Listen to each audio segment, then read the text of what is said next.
Canarias Mi Mundo, el programa de la identidad canaria, con Alexis Hernández.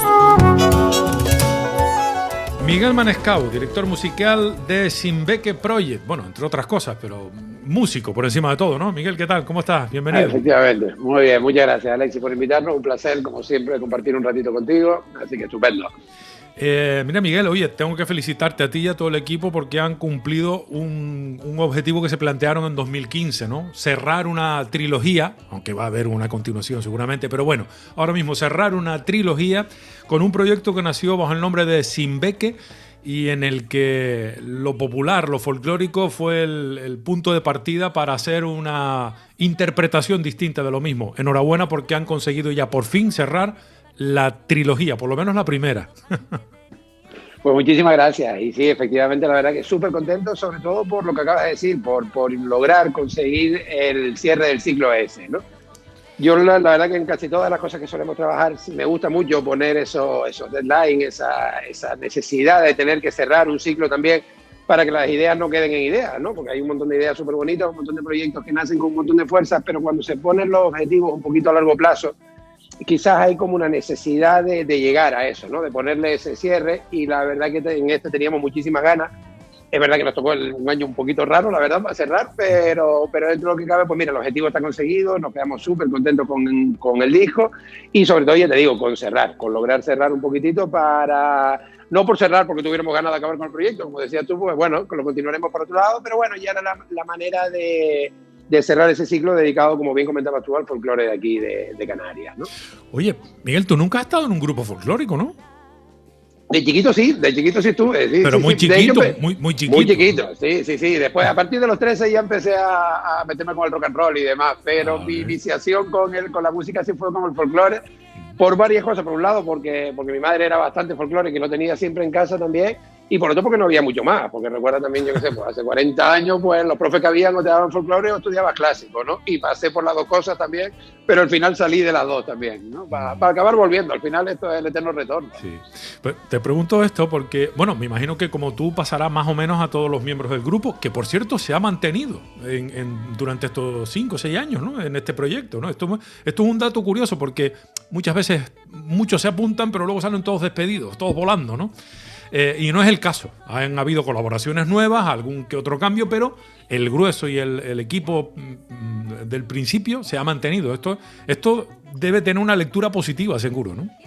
Seguro, y sin duda para mí es de los máximos logros, inclusive por encima del movimiento musical, que por supuesto que estamos súper contentos también, pero para mí era la necesidad también de en este proyecto generar no solamente ese concepto de laboratorio que teníamos al principio, de vernos para estudiar, investigar y demás también, sino de la generación de un colectivo, ¿no? De que todos nos creyéramos de verdad el proyecto, de que todos estuviéramos, que no fuera la idea que se me ocurre a mí y se la transmito, ¿no? Sino que todo el mundo fuera partícipe del proyecto y que lo entendieran como suyo también, ¿no? Entonces eso al final lo que genera, o lo que es importantísimo generar, es esa vinculación casi de familia, ¿no? De decir, oye, esto es de todos, esto es nuestro. Tanto de familia a la hora de que al final pasamos muchas horas juntos, estamos todo el día hablando de cómo tratar el proyecto, aquí no hay nada muy dictatorial tampoco, ¿no? Es decir, hombre, hay que poner orden porque son muchísimas opiniones también y al final tenemos que ponernos de acuerdo, pero la idea es que todo el mundo entendiera el proyecto como suyo y creo que así ha sido, porque como comentabas ahora, 6 años después, seguimos yo creo que más ilusionados que al principio, porque al principio está ese chute de energía, de la novelería, de tener ganas de que arranque, pero después con el tiempo cuando se da cuenta uno de si la gente está implicada o no, ¿no? Porque va pasando el tiempo y realmente creo que ahora también es verdad que vamos viendo como todo más claro, el sonido lo tenemos más claro en la cabeza, sabemos qué es lo que queremos conseguir, sabemos cómo toca cada uno también, es verdad que la mayoría de los componentes de la banda habíamos coincidido en otras formaciones, pero no es lo mismo que estar tocando un repertorio íntegro, conocer a cada uno, saber dónde se encuentra más cómodo, cómo podemos tocar en pro del grupo y no en pro de cada uno, ¿no? Y creo que tanto a nivel musical, ya te digo, ahí quizás era incluso más fácil conectar, pero a nivel personal yo no puedo estar más contento porque el equipo es una maravilla, la verdad. Y que se sigan manteniendo a día de hoy, pues yo no puedo estar más contento con el proyecto, la verdad. Hacía referencia al equipo porque iba a hacerte otra pregunta relacionada con lo que te había hecho primero. Es decir, lo que a ti te ha sucedido, que en algún momento tuviste un contacto más o menos estrecho y de obligación, diría yo, casi con el folclore, ¿más o menos le ha pasado lo mismo a casi todos los mismos del grupo? ¿O hay gente que del folclore canario no había tenido esa cercanía como es tu caso? Pues mira, está un poco dividido la cosa, ¿sabes? Es decir, porque realmente es verdad que había gente que había tenido muy poco contacto con el folclore, como Akior, por ejemplo, el batería, o incluso Bea. Incluso Bea tampoco había contactado tanto con el folclore tampoco. Y tenían ganas como de una reconciliación, de decir, contra esta música que realmente está ahí y no le he hecho tanto caso y me he escuchado más a Metallica o a AC/DC que a cualquier parranda aquí. Entonces yo creo que al final, sobre todo, por ejemplo, en el caso de Bea, y yo creo que a Kior le pasó un poquito similar también, fue porque nos empezamos a meter en otra serie de folclores, ¿no? En el folclore cubano, en el folclore brasileño, peruano, argentino, y también hubo como una especie de reflexión de decir, pero bueno, ¿qué hacemos estudiando tanto folclore de fuera y no mirar un poquito el que tenemos dentro, que es súper rico y es súper interesante también, ¿no? Después, por otro lado, sí hay otra vertiente, que como en el caso, por ejemplo, de Octavio Hernández o de José Alberto Medina, que sí, también un poco como en mi caso, también por una cuestión familiar, por una cuestión de cercanía, sí habíamos tenido otro contacto y un recuerdo sentimental que sí nos veíamos un poco con la obligación de volver a reencontrarnos con este folclore, ¿no? Pero sí estoy de acuerdo contigo en que otra parte de la banda fue como encontrarlo por primera vez, no por primera vez porque, bueno, yo qué sé, pues vivimos aquí y tenemos esa música en la cabeza, pero creo que sí fue un reenamoramiento de esta música, ¿sabes? Porque también tú sabes cómo es esto y muchas veces el prejuicio de, no, el folclore, eso no tiene mucho contenido, mejor es ponernos a estudiar jazz y rock y tal, y estamos dejando de lado una música, pero vamos, que tiene un montón de contenido, un montón de interés particular por nosotros, y otra cosa fundamental del proyecto era llevar esta música para afuera también, ¿no? Es decir, con otra visión, como comentabas al principio también, está muy, muy revisionado todo el repertorio, pero es la música de donde nosotros estamos y creo que es un compromiso que tenemos nosotros también de expandirla hacia afuera, ¿no? Oye, Miguel, ¿de verdad que les preocupaba y se interesaban por el folclore o porque pillaron un momento en el que comercialmente dijimos, oye, espérate, que aquí todo lo que suena a papa arrugada y a viejita guisada parece que vende, ¿no? O sea, si nos vestimos, entre comillas, de canario, entiéndeme la pregunta, ¿no? Si nos vestimos de canario, esto lo mismo vendemos más.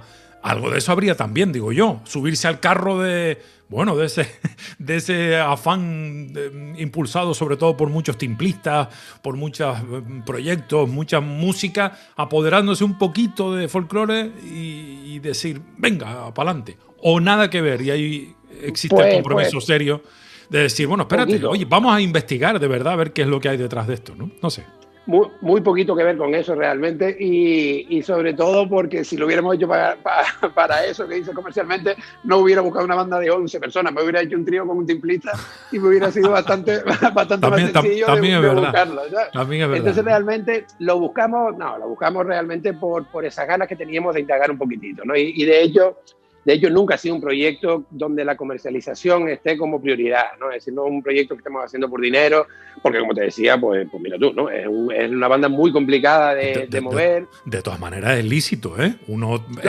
Son profesionales de la música, se supone que tienen que ganar dinero, hombre, por Dios.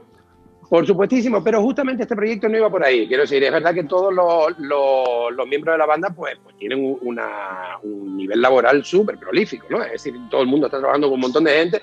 De hecho, lo más que cuesta normalmente es coordinar para poder ensayar todo, para que puedan los bolos, para tal, pero nunca se buscó por dinero. De hecho, fíjate, te doy un dato, que es que realmente nadie está cobrando en los Desinbeque, lo cual es muy, muy impresionante a día de hoy, sino que lo hemos tomado como un colectivo total y absolutamente donde se reinvierte todo lo que ganamos, ¿no? Entonces, por eso te digo que nunca fue precisamente un movimiento de comercialización, sino incluso lo pensamos desde un principio de evitar esos clichés que hablaba, ¿no? En ninguno de los discos ha aparecido un timple, en ninguno de los discos ha aparecido una subvención. Hemos como querido alejarnos un poquito de eso y buscar toda la financiación de manera privada para poder tener toda la libertad de acción. Es verdad que en el primer disco sí tiramos de un crowdfunding. Estábamos empezando y no teníamos nada y ahí lo que buscamos fue un apoyo popular con el que nos sentimos súper contentos además porque salió súper bien. funcionó. Y funcionó, exacto, sí, sí. Y después a partir de ahí ya había un compromiso de nosotros mismos de ver la viabilidad y la estabilidad de la empresa, entre comillas, ¿no? Sí. Es decir, si esto va bien, tenemos que ser capaces de autofinanciarnos. Si no somos capaces de autofinanciarnos, algo estamos haciendo mal también, ¿no? De todas maneras, Miguel, más que enfocarlo, que a lo mejor he hecho mal la pregunta, más que enfocarlo por el interés comercial del proyecto, me refería a si quedaba bien utilizar el folclore y la música popular canaria como para darle una vueltita de tuerca y decir, oye, que yo también puedo hacer esto. ¿Era más un compromiso superficial o de verdad era ese taller de investigación? Bueno, era y es ese taller de... Era y es, exactamente. Probar, ¿no? Yo creo que sí había una parte de reivindicación un poco también de eso que se ha hablado siempre de que el folclore es de todos, ¿no? Entonces, si el folclore es de todos, pues sobreentendíamos que también sería nuestro, ¿no? Y que también podríamos tener una posibilidad de mostrar otra perspectiva, otro punto de vista también, por supuesto basado en otros muchísimos proyectos de investigación que se han realizado en Canarias a lo largo de estos años, pero teníamos ganas de mirar nuestra visión donde no hubiera un compromiso cegado quizás con cosas muy, muy obligadas, como decía tú ahora, ¿no? Es decir, la aparición de la chácara, la aparición del timple, la aparición del plato de papa arrugada, cosas que me encantan, todas esas que estoy diciendo me encantan cada una de ellas, pero quitando, por supuesto, quizás la obligación y el tópico ese de que tiene que estar, ¿no? Entonces, sí es verdad, y ya te digo, y sobre todo creo que sí hubo una implicación en ese trabajo de investigación, porque hemos descubierto muchísimas cosas que no teníamos ni idea. Es decir, para nosotros ha sido un proceso realmente en el que nos ha venido muy bien hablar con mucha gente, con expertos de verdad de folclore, porque como decías tú antes, había gente que había tenido contacto cero y había gente que habíamos tenido un contacto muy superficial, ¿no? Es decir, entonces creo que para nosotros sí ha sido un máster, entre comillas, de estos 5 o 6 años, de ponernos las pilas un poco de verdad con el folclore y quedándonos mucho, quedándonos muchísimo en el tintero, ya no solamente del repertorio, sino de una parte que nos queda quizás un poquito en el tintero y que quizás va a ser hacia donde vayamos a enfocar un poquito ahora la investigación, que es tirar un poco hacia la raíz más raíz, ¿no? Es decir, hacia la influencia africana, porque quizás la parte que después de la conquista está como más clara porque es lo que seguimos cantando a día de hoy, ¿no? Pero hay una parte bastante abandonada, ha habido como una especie de ceguera por nuestra parte hacia el continente africano. De hecho, siempre lo comentamos, como tenemos muchísima más implicación con Latinoamérica, por ejemplo, que con África, cuando podríamos ir nadando directamente a África, ¿no? Y es una cosa que cuando hemos estado en Latinoamérica tocando o dando seminarios o lo que sea, les impresiona muchísimo cómo es posible que en Brasil o en Colombia haya más herencia africana que aquí en Canarias, estando aquí al lado, ¿no? Entonces es otra cosa que nos da como mucha curiosidad y que tenemos muchas ganas de meterle mano también a ver de dónde viene, qué podemos buscar, qué influencia, intentar aprender un poquito más en esa parte que quizás no está tan documentada, ¿no? Y que sabemos que es muy complicado de buscar justamente por eso, ¿no? Por la falta de escrito que existe en eso, pero me parece una labor súper bonita y que nos puede enseñar muchísimo también de quiénes somos, ¿no? Y de por qué estamos aquí, ¿no? Desde luego hay una parte francamente olvidada que es la del norte de África, que es justamente donde provienen los que aquí estaban cuando llegaron los conquistadores, ¿no? Hay un trabajo importantísimo, porque siempre que hablamos de África nos referimos mayoritariamente al África negra, ¿no? Que es justamente la que genera toda esa cultura rítmica maravillosa. Bueno, te iba a decir de América, pero yo que te diría que de prácticamente todo el mundo conocido, ¿no? Del mundo, efectivamente. Ahí empezó la humanidad, ¿no? Y ahí yo creo que ahí empezó la música también. Pero claro, el norte de África, la parte blanca de África, es la que siempre ha estado un poco más olvidada. Y además, en Canarias yo creo que sinceramente y con el corazón a la mano hemos mirado a otro lado porque nunca hemos querido ser africanos, ¿no? Nunca hemos querido reconocer, nunca hemos querido... En fin, no lo sé, pero bueno, esto es una reflexión que hago en voz alta. Oye, no, pero estoy totalmente de acuerdo contigo y creo que además que es una obligación que tenemos porque como bien decías tú, la parte esa negra, la parte del tambor, toda esa que se llevó, tiene una claridad histórica por medio de la esclavitud que podemos llegar a entender algo, pero aquí como tú decías, hay más cosas, ¿eh? Yo creo que tenemos que revisionarnos un poco al por qué esa negación a sentirnos africanos cuando geográficamente es obvio que lo somos, ¿no? Pero bueno, hay una serie de... Pues es lo que tú dices, es una reflexión súper larga porque realmente hay unos plus ahí de semirracismo, de sentirnos más europeos porque nos viene bien económicamente, pero nos estamos olvidando de que históricamente estamos ahí. Creo que es una reflexión que nos viene bien a nivel humano y que, como tú dices, y de hecho nuestra visión iba por ahí total y absolutamente, por buscar ese norte de África, ¿no? Es decir, obviamente de Mozambique no creo que haya llegado demasiado aquí y aparte son cosas que lo vemos diariamente en la población, es decir, aquí nos ha faltado esa unión con la población negra o incluso con la población norteafricana, ¿no? Siempre ha habido como una división ahí que hace que, bueno, pues socialmente tiene un problema, pero después culturalmente hemos perdido una parte, ¿no? Y yo creo que es interesante volver a revisar un poquitito qué ha pasado ahí y qué nos estamos perdiendo para poder mezclarlo de nuevo y fusionarlo con nuestra cultura propia, ¿no? De hecho, escarbando a través de proyectos como el que tú lideras, el de Simbeque, llegarás a conclusiones como que justo lo más primigenio musicalmente en nuestra tierra tiene que ver con eso, ¿no? Y es algo tan básico y tan elemental como el arrorró. Esa melodía la comparte toda esa cuenca, ¿no? Mediterránea, toda esta zona. Y de ahí nos llegó, por ejemplo, ¿no? Pero bueno, seguimos hablando. Podríamos estar hasta pasado mañana. Oye, Miguel, decías que en estos años te acercabas al folclore, lo investigabas, no sé cuánto, y que has descubierto muchas cosas, como por ejemplo, musicalmente hablando, ¿qué te ha sorprendido? Mira, pues, ¿qué has aprendido? ¿Qué has visto? Pues mira, sobre todo, al menos a título personal, supongo que esto si le preguntáramos a cada persona de la banda, pues le habrá impresionado más una cosa que otra. Por ejemplo, toda la base, tanto Alquior como Luis, como Robert, batería, bajo, percusión, han alucinado mucho con las rítmicas, también de toda la parte de esa que decía también que muy probablemente venga de esa parte de norte de África también, ¿no? Y sobre todo lo moldeable que es, ¿no? Es decir, todos estos patrones rítmicos que te enfrentaste, cualquiera de estos que tenemos como muy metidos como identidad canaria, la facilidad que tienen para poder moldearse también. Quizás armónicamente es más raro que nos sorprenda el folclore, pero porque por definición tiene que ser algo también un poquito más simple. Pero melódica, a mí me ha impresionado muchísimo, por ejemplo, la diferencia de cantar de una isla a otra, de los palos, inclusive lo mismo exactamente. Yo quizás, me lo había hablado siempre, ¿no? La isla en Tejina o en la punta se canta distinto, que es el Lanzarote, que si no sé qué. Vale, sí, es una cosa como que oyes ahí, pero hasta que no te paras de verdad a escucharlo, no te das cuenta de la identidad tan brutal de cada uno de los pueblos. Y al final eso no es nada más que una seña histórica, ¿no? Me han impresionado mucho los textos también. Yo soy una persona que tengo un problema muy gordo con lo de las letras. No las escucho, las letras. Me olvido, me pongo a escuchar música y al rato digo, ¿pero quién está hablando este? Pero me pasa, ya te digo, me pasa con Sabina, como me puede pasar con una Isa, me pasa con todo el mundo, ¿no? Y o la tengo delante la letra y la leo mientras la voy escuchando, o se me va. De formación profesional ya me pongo a escuchar la guitarrita por un lado, lo otro por allí. Y me han gustado muchísimo los textos también. Me parece que hay un montón de identidad y un montón de información súper interesante también, ¿eh? Y sobre todo otra cosa que me ha gustado mucho también es la cantidad de info que hay, ¿eh? Es decir, la cantidad de información y la cantidad de gente que lleva haciendo un trabajo desde muchísimo tiempo, de una documentación, de un amor de verdad al folclore y a la pureza, porque al final yo creo que esto es fundamental que existan las dos partes, ¿no?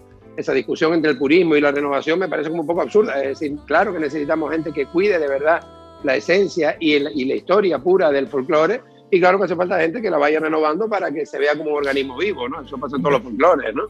Yo particularmente creo que el folclore es algo que está vinculado estrechamente al momento en el que se vive, efectivamente. Y hay una realidad que te da una manera de ver y de hacer las cosas, y musicalmente por encima de todo, y una manera de cantar, de bailar, de tocar, de divertirse, de todo, de expresarse.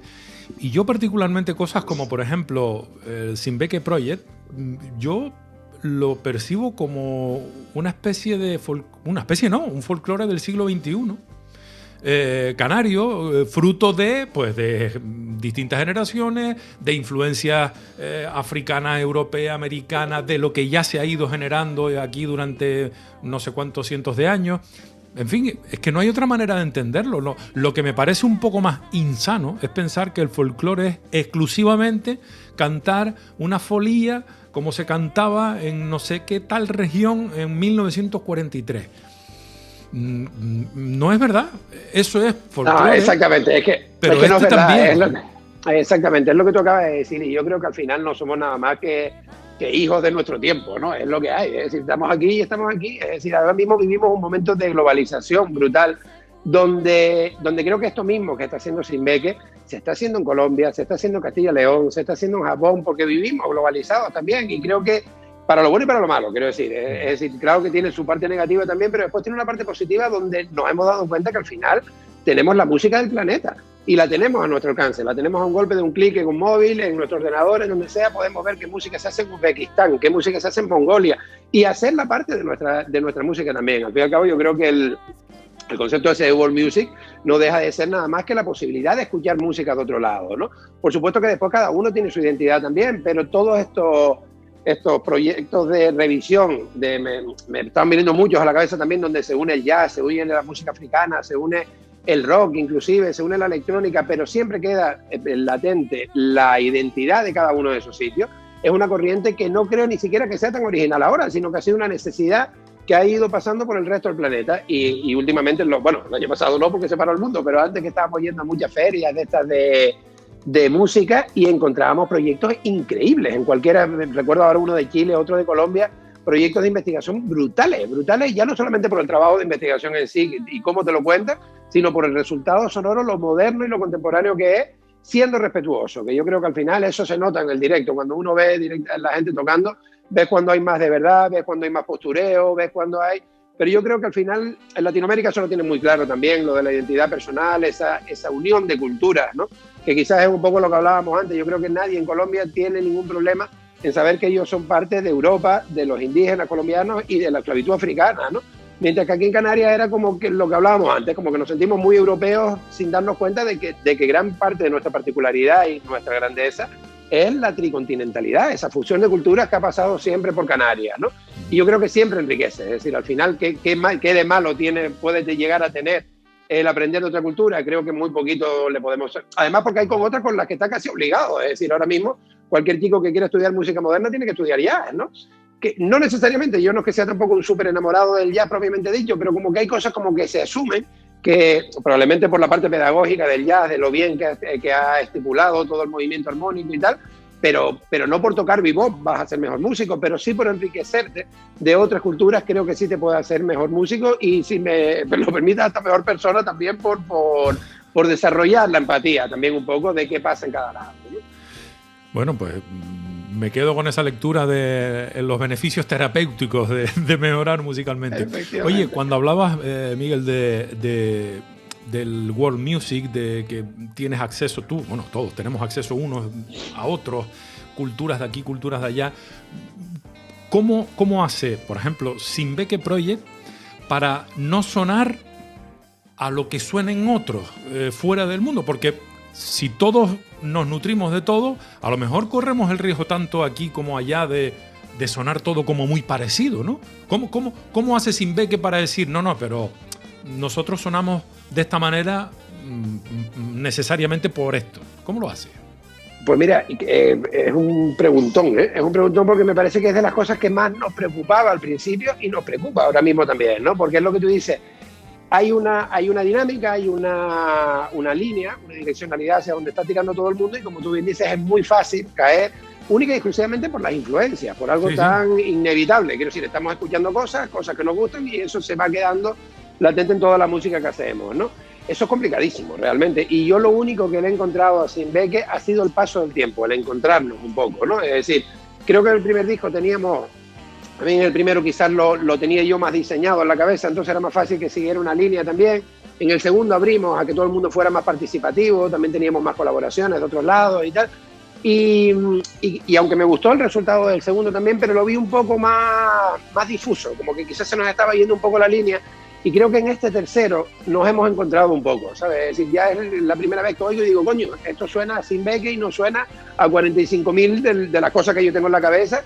Y ya te digo, no es que me fustigue tampoco porque se parezcan las cosas a lo que yo oigo, pues es normal, ¿no? Es decir, eso creo que nos pasa un poquito a todos, pero sí es complicado luchar para no plagiar, para no decir, coño, esto suena exactamente a aquella cosa o a aquel grupo que oí en la feria de no sé dónde, porque es muy, muy fácil que lo que te guste quieras que suene lo que has compuesto, lo que has arreglado. De todas formas, yo no creo que sea una cuestión de plagiar, ¿eh? Es una cuestión de que uno hace lo que... No, plagiar involuntariamente, uno quiero decir. Habla eso, como escucha y toca como oyes eso. Y la música que te influencia y al final se te ve, ¿no? Se nota, ¿no? A eso me refería un poco, ¿no? Que es ese plagio involuntario, ¿no? De cuando lo terminas de componer que dices, coño, esto lo hice yo, esto me estoy confiando ya, o esto se me ocurrió, o... Sí.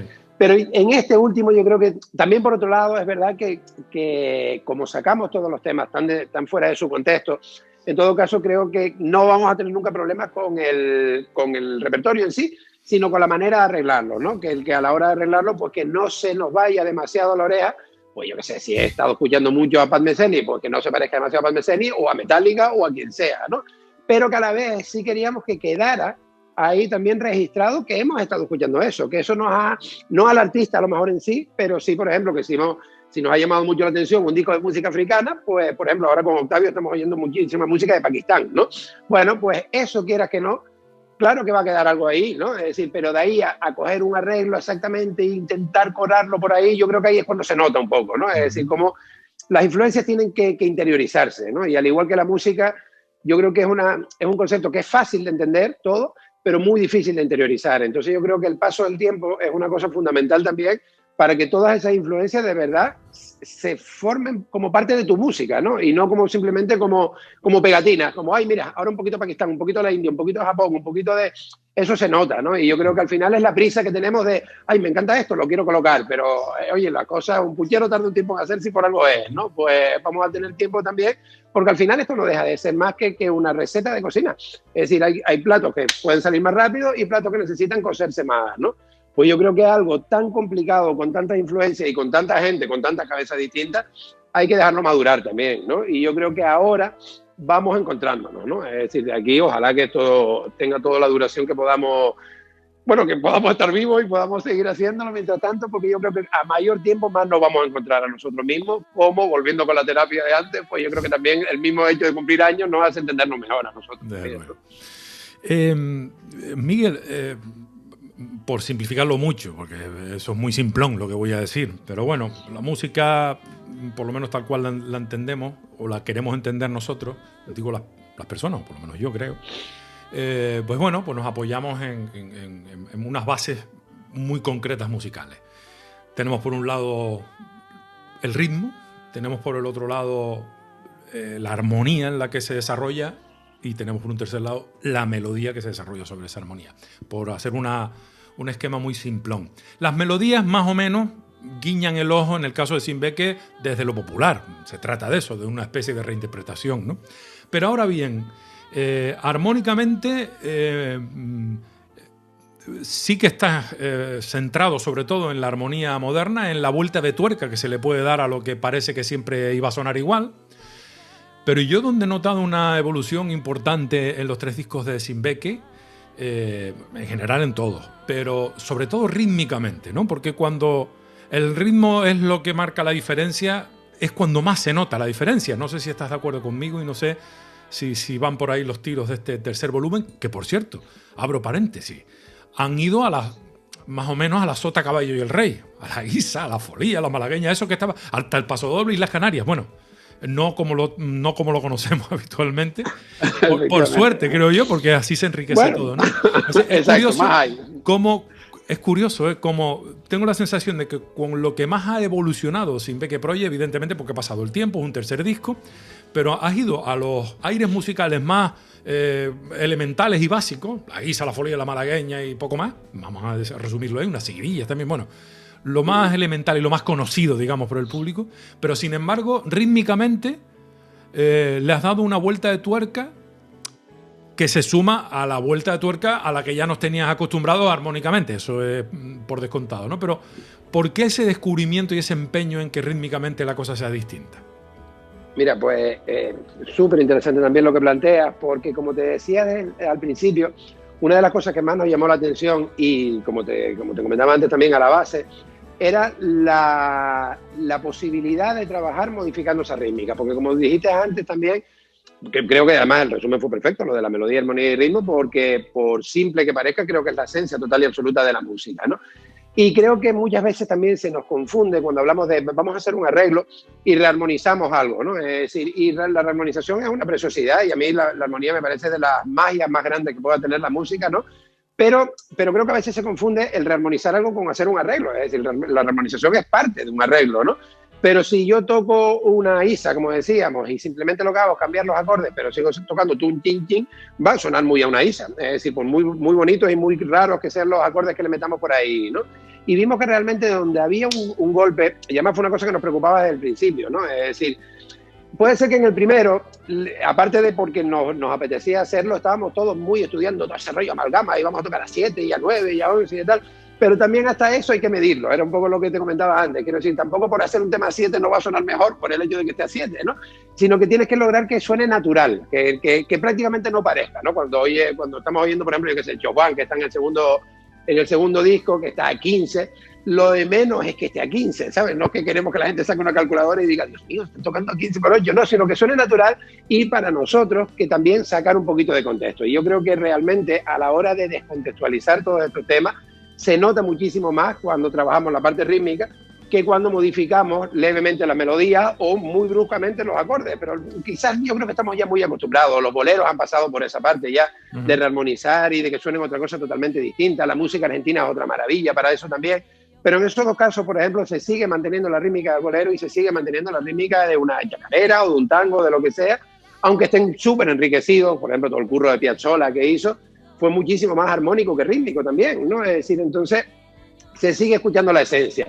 Y como decías aquí, por ejemplo, pues a la hora, imagínate, de afrontar las Islas Canarias, lo complicado que es sacar eso del paso doble, realmente, porque es una cosa que la llevas unida total y absolutamente, ¿no? Entonces, ese trabajo, sin embargo, por ejemplo, en Islas Canarias, un 4x4 de toda la vida. Quiero decir, lo que pasa es que es verdad que la rítmica que llevan nos saca total y absolutamente de ese contexto, ¿no? Y creo que ahí sí hemos trabajado mucho, sobre todo, ya te digo, ahí sí le pongo todo el mérito a Kior, a Robert y a Luis, que han hecho un trabajo, bueno, y a los compositores y de cada uno de los arreglos también, que se han preocupado mucho por salir un poco de esa, porque además las rítmicas del folclore canario sabemos que son muy claras, es decir, una isa es una isa, una polka es una polka y una folía es una folía y la tenemos súper metida en la cabeza, ¿no?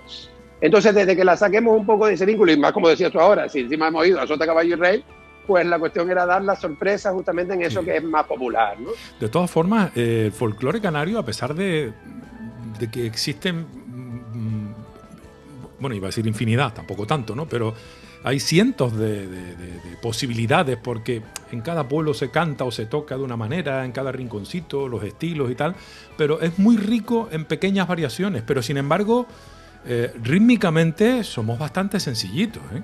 O sea, sí, somos un 2x4, un 4x4 y sobre todo los 3x4 y con muchas alegrías los 6x8, nada más.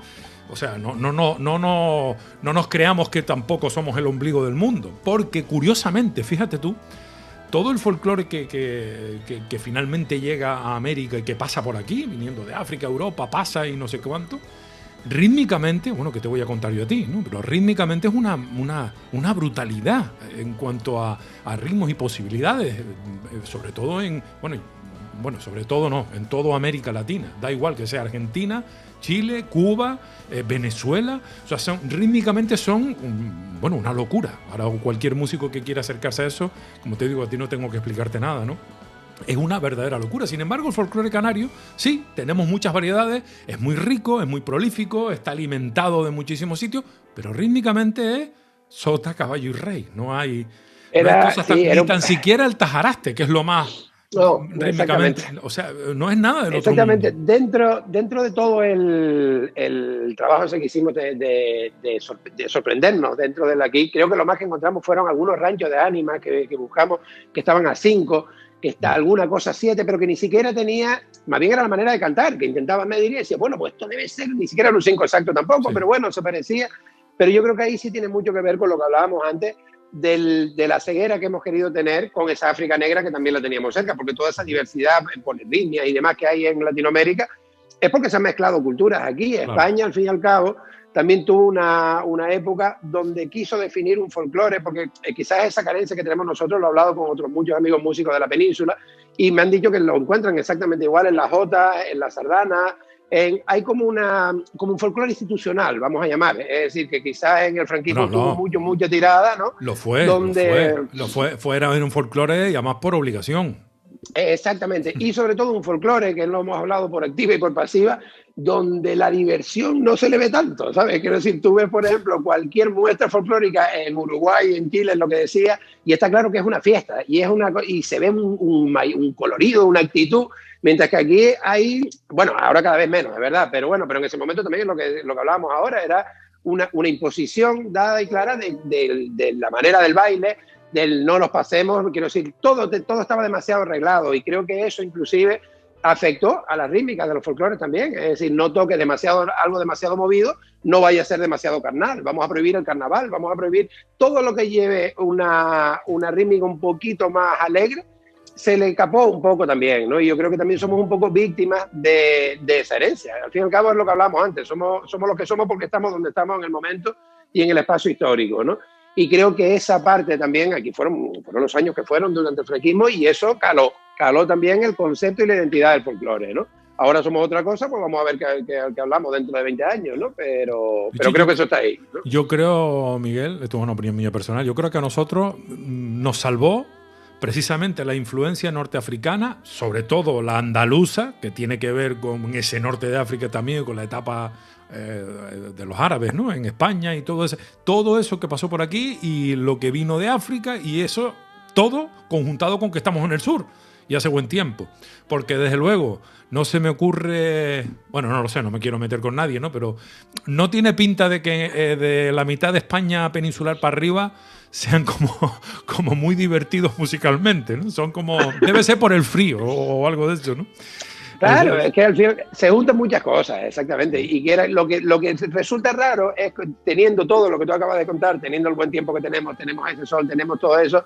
Inclusive en los 60, 70 se notó mucho también la influencia del turismo, de cómo aquí empezó a entrar el rock, por ejemplo, antes que en la misma península. El rock entró en España por Canarias, sí, señor. Exacto, exactamente. Entonces, todo ese tipo de cosas van formando una sociedad también por lo que sea. Lo que sí me parece un poco raro es renunciar a la parte positiva. Oye, si aquí estamos bien, que tenemos la playita, tenemos el sol, eso nos tiene que llevar a tener una música más similar a la del Caribe que a la de Finlandia. Por una cuestión simplemente de, te digo, opinión personal también, por supuesto, como todo lo que estamos hablando, pero es una cuestión de sentido común también. Quiero decir, todo lo que tenemos alrededor nos influye, desde lo que comemos, a lo que bebemos, al sol que nos da, a todo eso, y la música al final no es nada más que donde mostramos todo eso con lo que estamos viviendo, ¿no? Entonces, quiero decir, con esto no estoy diciendo que Beethoven y Mahler fueran aburridos, ¿eh? Quiero decir, claro que en Europa tenemos cosas realmente brutales. Tampoco tenían cara de trasnochar demasiado.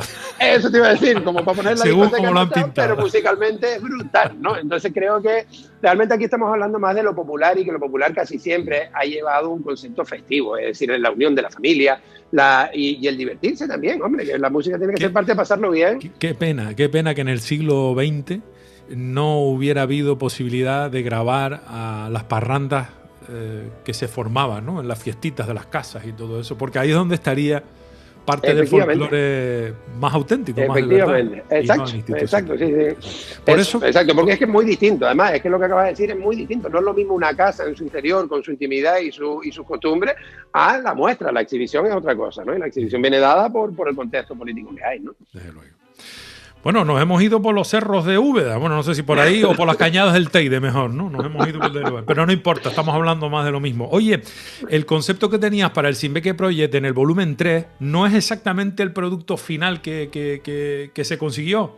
En eso tuvo todo que ver la pandemia. Habían pensado en grabar en exteriores, hacer cosas mucho más vistosas, vamos a decir, más abiertas, y tuvieron que replantearse todo como a mitad de camino, aunque por otro lado no le salió mal, ¿no? Sí, o sea, el burro cargado busca camino, ¿no? Y la realidad es que cuando nos encontramos con lo que nos encontramos, hombre, sobre todo yo lo que tenía, y creo que era una demanda que tenía toda la banda, era de grabar en directo, ¿no? Es decir, de que nos teníamos muchísimas ganas de tocar todos juntos, porque además ya, lo que te decía antes, ya nos conocemos todos muy bien, ya son 6 años tocando juntos, y ya veíamos que de ellos la mayoría de los temas cuando sonaban en directo sonaban con más energía y con más fuerza que grabando por separado, ¿no? Lo cual es, bueno, iba a decir que es habitual, pero no. Hay veces que si la banda no está bien unida, tampoco tiene mucho sentido grabar todos juntos. Pero pensamos que para este sí sería un buen momento, y de hecho, como tú decías, pues habíamos hablado con los Ameos, por ejemplo, con sitios súper bonitos dentro de las islas que fueran como muy identitarios también, pero claro, lo que estamos hablando es decir, es que ya no era una cuestión de si podíamos tocar todos juntos, sino que los espacios estaban cerrados, que veíamos que se nos complicaba mucho todo, y de hecho, por supuesto que barajamos también el dejar parado el disco y cuando pasara esto, pues meterle mano, ¿no?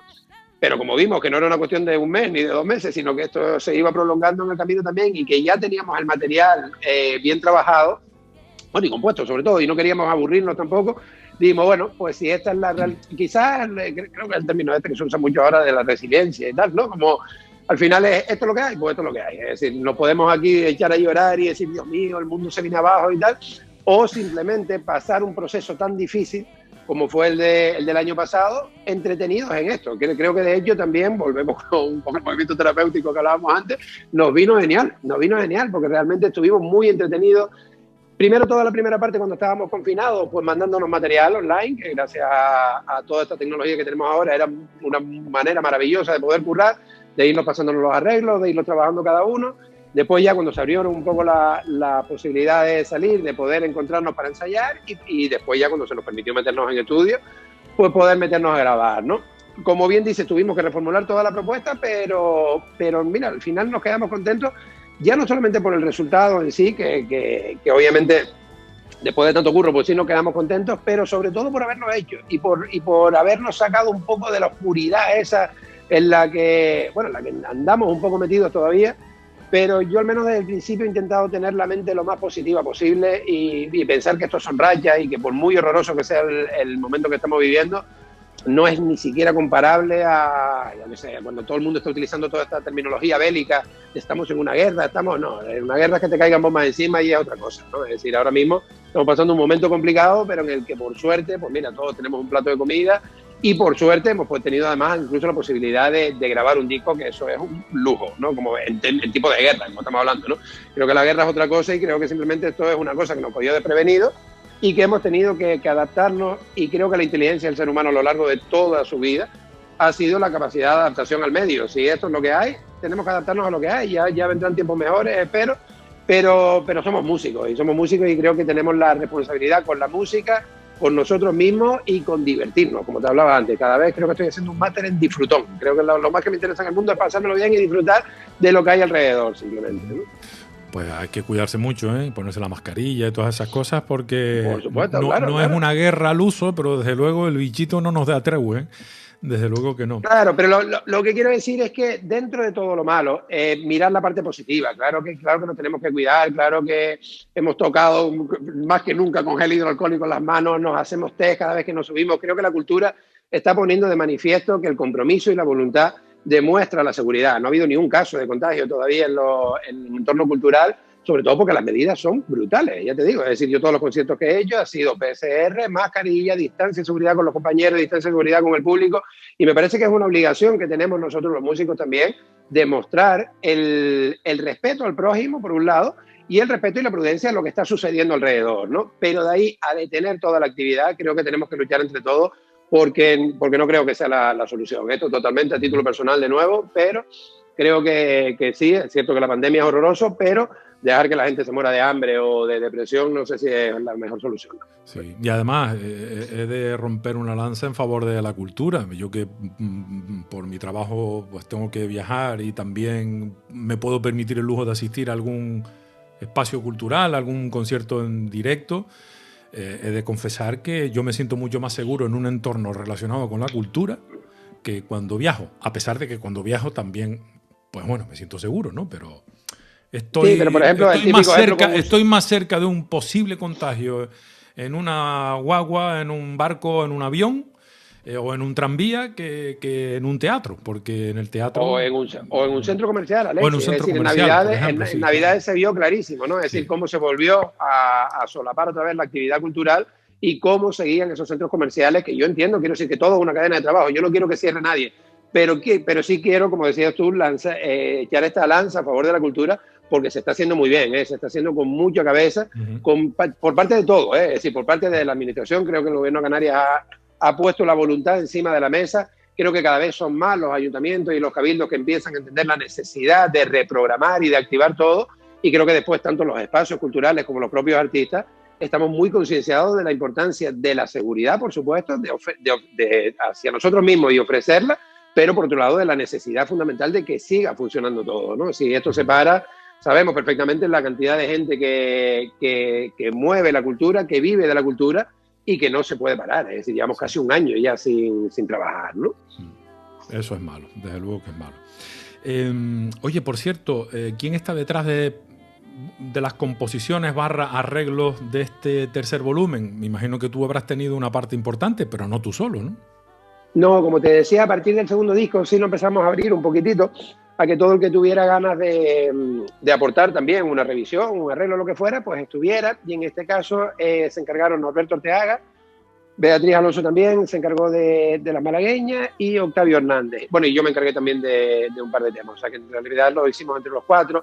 En el anterior también se abrió la mano, en el segundo volumen. Y lo que decía, bueno, pues eso, composición, arreglo, ya no sé ni cómo llamarlo, vamos a llamarlo arreglo porque realmente siempre estamos partiendo de una base de alguien, Bueno, pues pero es verdad que lo cambiamos tanto que al final parece un tema nuevo. Yo creo que son más composiciones que otra cosa, pero bueno. Eso, exactamente, sí, total. Y si no, yo por tener respeto al original, ¿sabes? Por al que hizo el tema en su inicio, ¿no? Que se lo merece.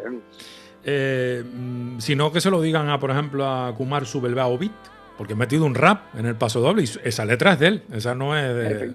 Efectivamente, esa sí es compuesta, y preciosa además, y me encantó y creo que cogió el sentido exactamente de lo que tenía que decir. En ese sentido, Miguel, bueno, por ejemplo, este es un ejemplo de algo. No puede haber algo que sea más, no sé, más clásico dentro del folclore, aunque no es una pieza del folclore, pero bueno, el Paso Doble y las Canarias, con una buena vuelta de tuerca en todos los sentidos, incluyéndole un rap con una letra nueva que me parece muy estupenda, ¿no?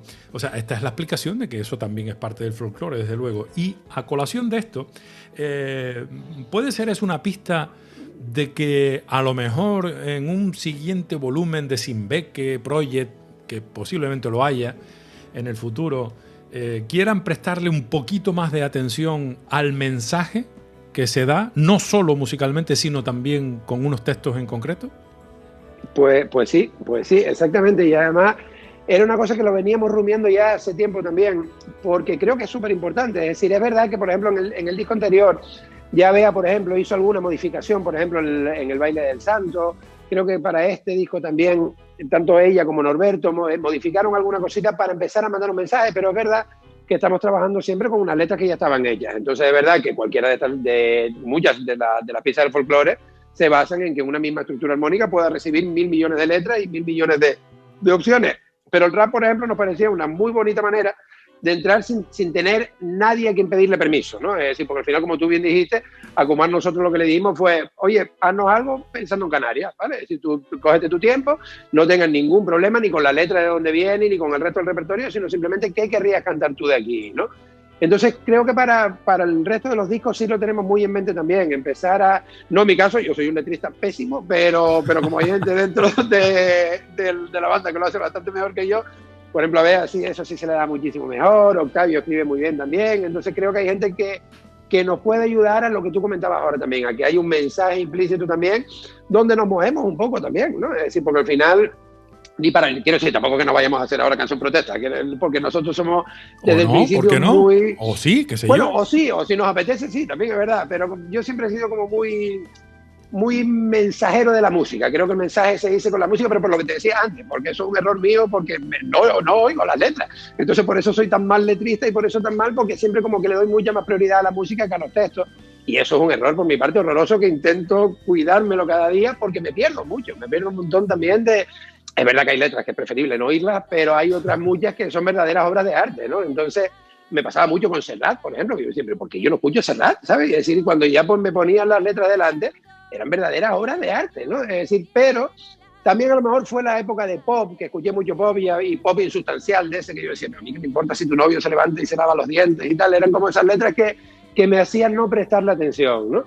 Pero creo que cada vez me doy más cuenta que es una manera de llegar a la gente mucho más rápida, por cierto, por otro lado, que todas las tensiones que le puedas poner un acorde, ¿no? Es decir, al final la letra es un resultado muchísimo más rápido y que si hay algo que decir y lo tenemos dentro, creo que como tú decías ahora, no pasa nada si se dice, ¿no? Es decir, ya sea simplemente más contemplativo y una opinión de lo que uno tiene alrededor, o si quieres incluso poner una opinión un poco más crítica, pues sobreentiendo que estamos en nuestro derecho también, y más ahora en estas épocas que parece que hablar musicalmente está penado por cárcel, como hemos visto hace poco, ¿no? Entonces creo que lo de la libertad de expresión, aunque sea por eso, creo que sí tenemos que estar muy encima de la defensa siempre. Te lo preguntaba y casi que te lo sugería, porque me parece que el esfuerzo ingente que hacen, ¿no? Para musicalmente avanzar tanto, es una pena que ese gran vehículo que son los discos y que son los creativos, que son todos ustedes, no se utilice para, no digo hacer una canción protesta, pero por lo menos sí asomar la patita por debajo de la puerta, ¿no? Para que se sepa que no es música por música exclusivamente, salvo que ese sea el objetivo, que tampoco es malo, ¿eh? No, en absoluto. Y ya te digo, yo creo que muchos de Simbeque venimos a hacer mucha música instrumental, ¿no? Entonces quizás no le hemos puesto en la valía que merece todavía el mensaje, ¿no? Es decir, de hecho, al principio, cuando empezó el proyecto, la idea de meter un cantante no era meter un cantante al uso que fuera quien liderara el proyecto y quien estuviera adelante, sino que fuera un instrumento más, ¿no? Pero nos dimos cuenta que el instrumento más leche, ¿sabes? Es decir, que realmente quien comunica de verdad, a quien mira, siempre va a ser a una persona que te está contando algo, ¿no? Es decir, la otra parte es más de formación profesional, es entre nosotros. Yo voy a ver un concierto y claro que me voy a fiar en el guitarrista, pero soy un 1% de esa audiencia que hay ahí. La mayoría de la gente va a llegar mucho antes con lo que primero llega, y si a ti te están contando un mensaje desde la A a la Z, te vas a quedar con eso antes de empezar a investigar qué es lo que ha sucedido por detrás, ¿no? Entonces creo que es una cosa que el mismo proyecto nos ha enseñado el valor y la importancia que tiene, y por eso también el hecho de que ya lo estemos planteando como una necesidad. Es decir, no de repente que sea una cuestión ahora única y exclusivamente vocal, sino que lo que contemos tenga un poquito más de importancia también que el simple hecho de contar algo y ya está, ¿no? O sea, que va a haber un Simbeque Project 4. Espero que sí, y 5, y 6, y 7, vamos a ver. El 4 y el 5 ya lo tenemos un poquito ideado en la cabeza. Sí, sí. Bueno, qué bueno. El 4 va un poco por la idea de lo que estábamos hablando de toda la parte de esa norteafricana, y el quinto sí lo queríamos tirar hacia el viaje de ida y vuelta ese con Latinoamérica, ¿no? Maravilloso. O sea que vamos, ya lo digo cada vez más en alto para creérmelo y generarnos el reto otra vez. Que se haga verdad, ¿no? Que hacerlo, ¿no? Exacto. Porque te queda pendiente, bueno, les queda pendiente presentar oficialmente el volumen 3, que hasta ahora no hay, que yo sepa, no hay fecha ni hay previsto a corto plazo. En principio, si todo va bien, la presentación la tenemos pensada para el día 9 de abril en el Teatro Leal.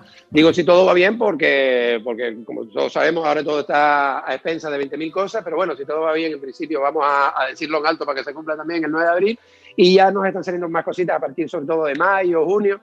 Pero también, ya te digo, todo esperando un poquito a ver la situación, porque ahora mismo, como hablaba hace poco también, es que realmente toda esta labor de producción y de todo, es que esto tiene mucho riesgo realmente, porque es que de una semana a otra veníamos muy acostumbrados a hacer casi programaciones a 2 años, a 3 años, y ahora mismo es que no podemos programar ni la semana que viene, ¿no? Entonces vamos haciendo intentos, pero siempre dependiendo de la situación esta tan rara que estamos viviendo y sobre todo, como tú decías antes, que prime la seguridad, ¿no? Sí. Es decir, claro que tenemos muchísimas ganas de tocar, pero si hay que rodarlo un mes para que todos estemos más seguros y disfrutar mejor, pues a esperar que valdrá la pena, esperemos. Bueno, la pena, ¿no? Ustedes no decaigan y sigan ensayando, aunque sea virtualmente, y encuéntrense como puedan para que mantengan viva precisamente y bien alimentada esa semilla, que es la que en cada portada del disco unas manos veteranas pasan a unas manos de alguien que es mucho más pequeño, que acaba de llegar a la fiesta, ¿no? Efectivamente. Con ese mensaje yo creo que casi se resume, ¿no? el espíritu de Simbeque, que lleva implícita un trabajo importante de investigación, de recopilación y sobre todo de compartir entre ustedes mismos, porque esa retroalimentación entre unos y otros hace que al final los discos merezca la pena escucharlos, porque transmiten cosas, o por lo menos a mí me lo parece, ¿no?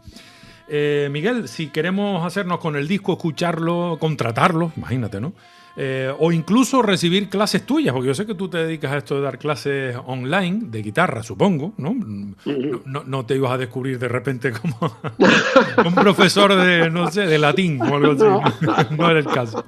Bueno, que podría ser. Todo el punto de referencia siempre a través de Musique, ¿no? Ese es el punto clave. Sí, o bueno, o simbequeproject.com, que tiene su propia entidad, claro. También tiene su web, exactamente, y también, pero bueno, como hablábamos al principio también, Musique sí que se ha convertido quizás un poco en la nave nodriza de todos los proyectos que van saliendo, con 3 ramas fundamentales. Es decir, por un lado está la parte pedagógica, ¿no? que va un poco en la parte de las clases, como tú hablabas ahora, clases particulares, tanto en mi caso de guitarra como de Bea de canto, o Luis, por ejemplo, que también está dando percusión y batería. Después está la parte de exhibición, por otro lado. Y lo de Musique también, que tiene también como el punto de los ciclos de masterclass, que estamos ya en nuestro 11º año también. Que intentamos también pues, traer siempre profesores que puedan alimentar un poquitito la curiosidad y el nivel también de todos los interesados aquí en las islas, ¿no? Bueno, aquí en las islas y virtualmente, porque también desde el principio estamos utilizando el canal de YouTube desde 2012, donde hay ya más de 150 masterclasses totalmente gratuitas para el que la quiera ver por ahí. Hay material para estar estudiando 400 años más o menos, ¿no?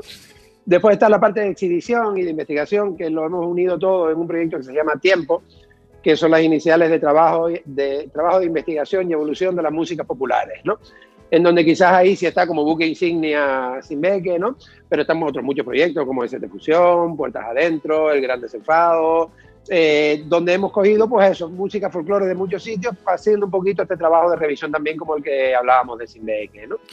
Bueno, pues por lo que me estás diciendo, vamos a tener que concertar otra entrevista, pero para hablar exclusivamente de Musiqué y de todas esas Cuando tú quieras, lo contamos con calma, que hay bastante que hablar de eso también. En cualquier caso, tanto en Musiqué online como en Simbeque Project también, a través de las redes sociales es muy sencillo encontrarlos y comprar el disco, conseguirlo, escucharlo, etcétera, etcétera. Exacto, tanto en la plataforma como a nivel físico también, donde quieran, pues ya te digo, nos encontramos en las redes hasta que podamos vernos más en persona de nuevo. Desde luego. Miguel, te mando un fuerte abrazo, de verdad, una felicitación sincera que espero que se la hagas llegar a todos los miembros del grupo, a los que Cuenta más o con menos ellos. conozco a todos. Y de verdad que le felicito por este trabajo constante, por ser esta especie de mosca cojonera que está permanentemente, pero es como funcionan las cosas al final. Cuando con la insistencia, el trabajo, el esfuerzo, se van recogiendo frutos, nunca mejor dicho, como en el caso de ustedes que cierran esta primera parte del proyecto con esta trilogía, con este volumen 3 de Simbeque Project, y que es de verdad una auténtica delicia escucharlo, disfrutarlo y espero que verlo pronto en directo. Muchísimas gracias. Muchísimas gracias y mil gracias de parte de todo el equipo también por visibilizar este tipo de proyectos que sin la visibilización mediática cuesta muchísimo más y es necesario que personas como tú pues nos den un poquito de luz, aunque sea. Muchísimas gracias, Alexis, de verdad. Un abrazo, Miguel. Otro para ti.